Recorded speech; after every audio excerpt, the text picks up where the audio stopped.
राधे राधे, जय श्री कृष्णा। आज मैं आपको कार्तिक मास के महात्म्य का 28वां अध्याय सुनाने जा रही हूँ। धर्मदत्त ने पूछा कि हे देवराज, जय और विजय ने अपने पूर्व जन्म में ऐसा कौन सा पुण्य किया जिससे भगवान विष्णु का रूप धारण करके वह उनके द्वारपाल हुए। प्राचीन काल में व्रणबिंदु की पुत्री देवहूति से कर्दम ऋषि द्वारा केवल देखने मात्र से ही दो सुंदर बालक उत्पन्न हुए। उनमें से बड़े का नाम जय और छोटे का नाम विजय हुआ। बाद में देवहूति के गर्भ में कपिल देव जी भी हुए। जय और विजय दोनों ही विष्णु जी के बड़े भक्त और धर्मात्मा थे।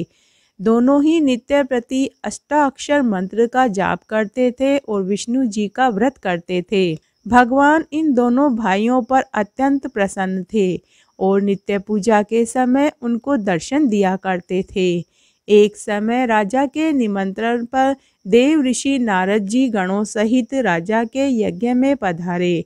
उस यज्ञ में जय ने ब्रह्मा और विजय ने पुरोहित बनकर यज्ञ को संपूर्ण करवाया। यज्ञ की विधि पूर्वक समाप्ति हुई। मारुत राजा ने जय और विजय को बहुत सा धन दिया। दोनों भाई दक्षिणा लेकर अपने आश्रम में आ गए। धन का बंटवारा करते समय दोनों भाइयों का आपस में झगड़ा हो गया। जय ने विजय से कहा कि धन को बराबर बराबर भाग में बांटो। विजय ने कहा कि जितना धन जिसको मिला है वह उसका ही रहेगा। तब जय ने क्रोध में आकर विजय को शाप दिया कि तुम धन लेकर नहीं देना चाहते हो, इसलिए तुम ग्राह हो जाओ। विजय ने जय का दिया शाप स्वीकार कर लिया और जय को शाप दिया कि तू अभिमानी है, इसलिए हाथी हो जा। जब नियम पूर्वक दोनों की पूजा के समय जब भगवान उनको दर्शन देने के लिए आए तो दोनों ने भगवान से शाप मोचन का उपाय पूछा। दोनों ने प्रभु से कहा कि हे देव, हम दोनों आपके भक्त हैं। हमने गुस्से और लालच में आकर एक दूसरे को शाप दे दिया है। जब हमारा गुस्सा शांत हुआ तब हमें हमारी गलती का एहसास हुआ, इसलिए हम हाथी की योनि में अब कैसे होंगे। हे कृपा सागर, इस श्राप से हमारा उद्धार कीजिए। भगवान विष्णु ने कहा कि मेरे भक्तों की वाणी कभी असत्य नहीं होगी। यमराज भी इसको अन्यथा नहीं कर सकते। पूर्व काल में मुझे भक्तराज प्रहलाद के कहने पर स्तंभ में से प्रकट होना पड़ा था और राजा अम्बरीश के कहने पर 10 अवतार लेने पड़े थे। अतः तुम दोनों अपने श्रापों को भोग कर मेरे लोक को प्राप्त हो जाओगे। इतना कहकर विष्णु भगवान वहां से अंतर्ध्यान हो गए। फिर वे दोनों अगले जन्म में गंडकी नदी में मगर और हाथी हुए।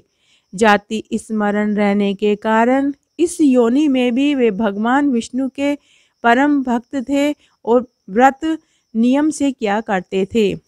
एक दिन कार्तिक की पूर्णमासी को वह हाथी स्नान करने को गंडकी नदी में गया। तब पिछले जन्म के शाप का स्मरण करके मगर ने हाथी को पकड़ लिया तो हाथी ने भी विष्णु जी का स्मरण किया।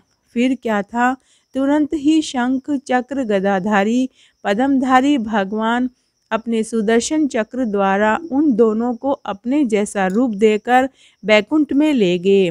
उसी दिन से उस स्थान का नाम हरि क्षेत्र प्रसिद्ध है।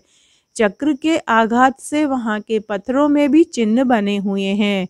वे दोनों जय और विजय के नाम से आज तक संसार में प्रसिद्ध हैं।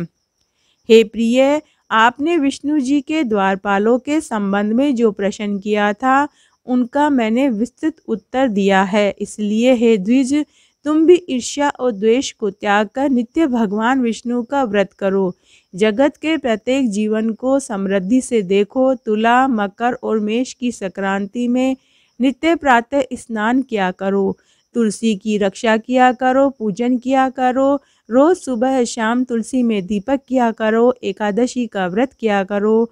गो और ब्राह्मण और वैष्णवों की सेवा में हमेशा तैयार रहा करो।